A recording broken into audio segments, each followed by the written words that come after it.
Uma coisa legal que eu adorava contar, assim, depois que eu terminei a pesquisa, que eu achava, putz, que irado, eu já queria ir para o Arquivo Nacional pesquisar, mas não foi possível, né? Mas a informação, isso a gente encontra na leitura da Maristela de Novaes, esse livro dela sobre a história das mulheres no Espírito Santo, e aí ela fala, né, que foi fundada aqui no Espírito Santo, em Vitória, foi no Instituto Histórico e Geográfico, se não me engano, o evento formal, assim, de formação da da Federação Espírito Santense pelo Progresso Feminino.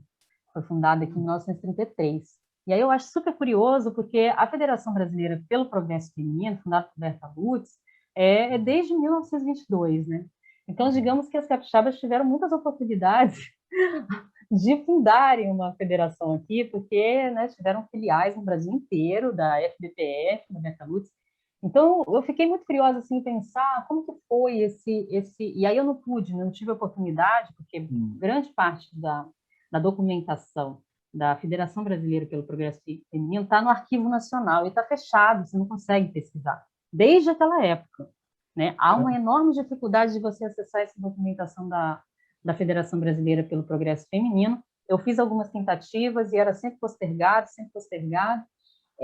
Inclusive, na época, estava se cogitando de produzir um livro sobre as filiais em vários estados brasileiros da FDPF, e eu acho que, inclusive, não rolou, mas a fundação da Federação Espírito Santense pelo Progresso Feminino aconteceu em 1933 aqui, e ela foi ativa de maneira, que eu interpreto, assim, um tanto tardia, assim, que ela poderia ter mobilizado muito mais.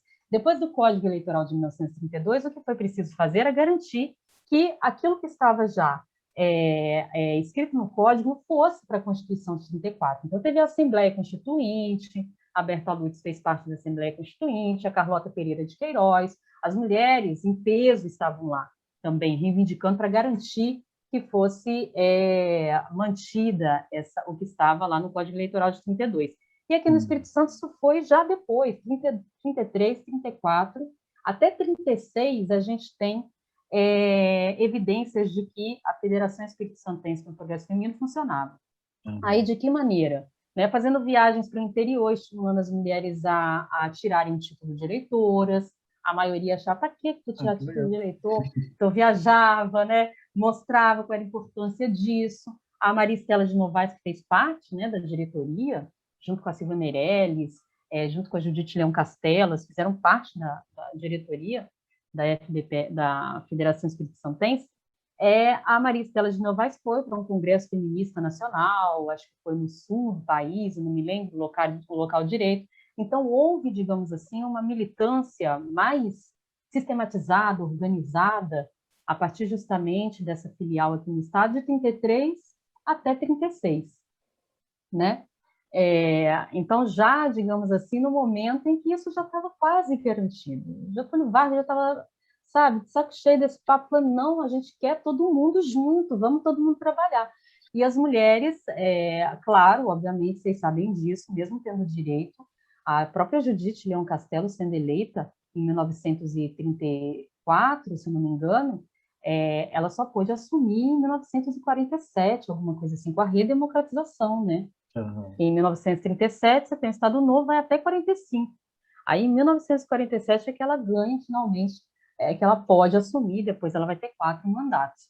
A fundação da FPPF aqui, de uma filial, eu acho super curioso, e pouca gente sabe disso, pouca gente conhece, justamente porque pouca gente conhece a história do feminismo aqui nesse primeiro metade do século XX, né?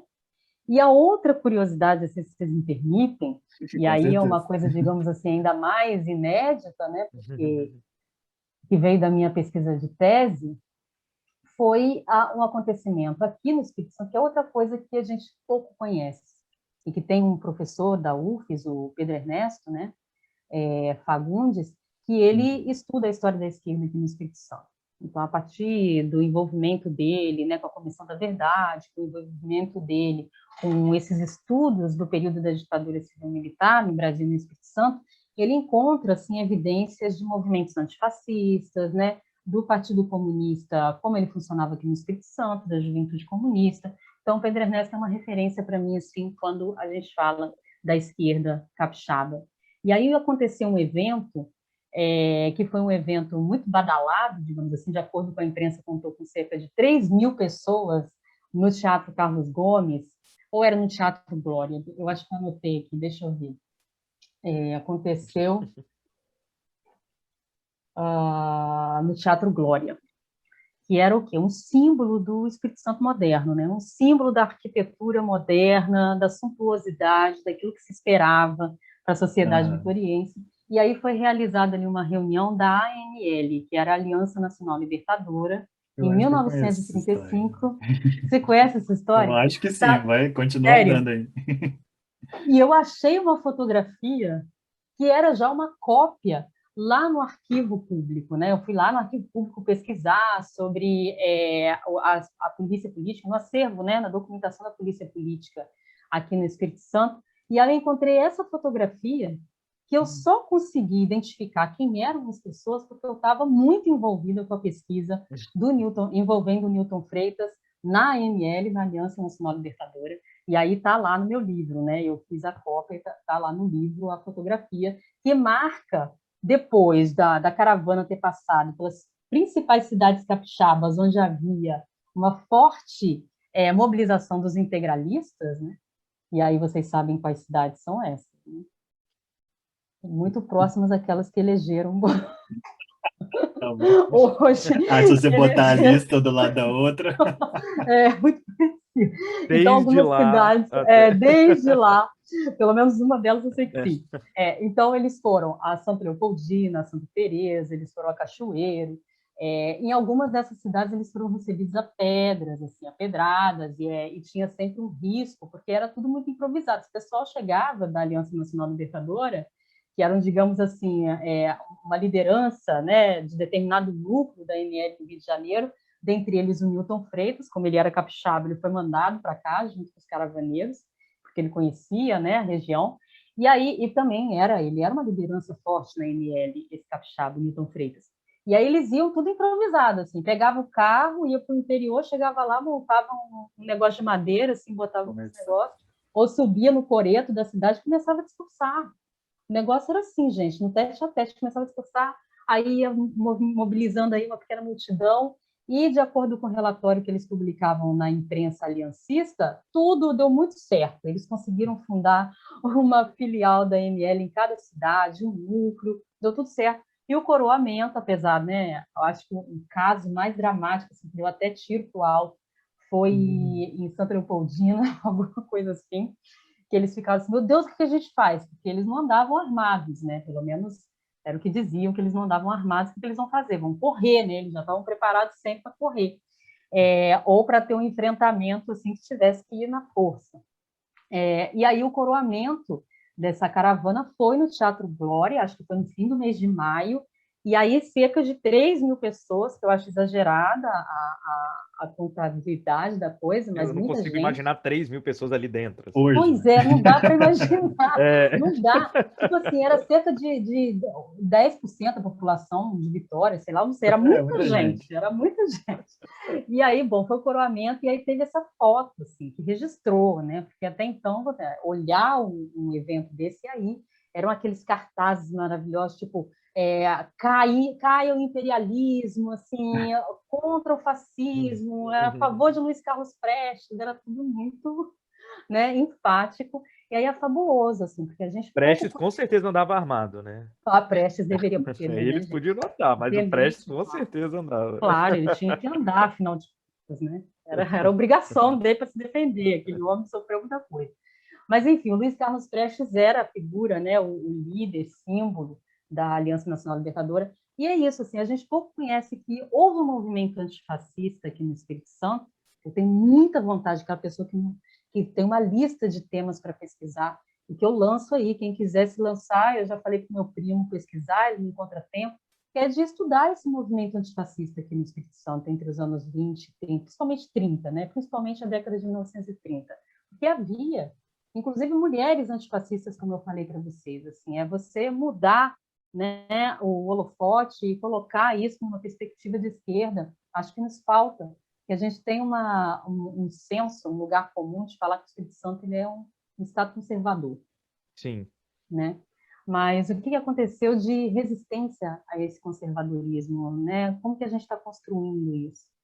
Então, esses 2 episódios, assim, desculpa se não foi muito, sabe, Não, fabuloso, soltar fogos, mas eu acho bem Não, a curioso. gente só ficou curioso de quem tava na foto. é isso, a gente. Ah, é, de quem Você foi estava na falando da foto, gente. foto, a gente foi ficando Eu quem fui que tava falando na da foto. foto. Ah, então, não vai dar para ver. Você vê que a pessoa forçou a barra, porque é basicamente, né? Você pegar o livro, vocês vão ver, mas é um borrão, assim. Eu fui identificando pelo perfil, alô, porque, né? Eu identifiquei o Newton Freitas, eu identifiquei o Ivan Martins, eu identifiquei o Cabanas, acho que era o Cabanas que fala aqui, justamente porque eram pessoas que estavam sempre juntas e você encontrava fotografia nos jornais da época, então é muito parecido, a qualidade é péssima igual. E, claro, uma certa inferência que a gente faz, né? Aquela forçaçãozinha, mas o Newton Freitas eu tenho Deve ser, não é. Mas o Newton Freitas, eu tenho certeza absoluta que é ele. Inclusive, tem uma mancha na metade do rosto, mas eu tenho certeza que é É a outra metade igual aí. a outra metade. Mas é interessante demais, assim, a foto do Luiz Carlos Prestes no centro assim, da coisa. E o perigo, porque praticamente eles tiveram que lutar para fazer esse encerramento, essa reunião final, porque a polícia não queria deixar. Né? Tinha um mandato do governo dizendo que um mandado, né, dizendo assim, olha, vocês não podem, vocês têm que ir embora hoje, não pode fazer essa reunião. Então, assim, tiveram que uma série de relações ali pessoais, de favores, para poder realizar a reunião no Teatro Glória. Depois disso, foram embora. Mas isso acontecia, né? Não vivíamos num senso todo mundo concordando aqui no Espírito Santo em termos políticos, nem dentro desses partidos republicanos tradicionais, nem fora deles, né? Então, é preciso contar essas histórias das tensões, assim, dessas polarizações que existiam e que a gente acha que aqui no Espírito Santo foi menos evidente, né? Eu acho que isso que, assim, eu acho que a gente está na hora assim da gente ir para o nosso próximo bloco das dicas, mas eu acho muito que tem muito a ver com o fato de que a gente não estuda muito o Espírito Santo mesmo, né? E aí a gente não sabe, a gente acha que não aconteceu nada, mas não, as coisas estavam acontecendo, e é por isso que a gente precisa estudar, né? Para a gente descobrir essas Uhum, coisas. exatamente. Porque fonte Mas tem, você só tem que escavar. tem que É um ir trabalho atrás. arqueológico, né?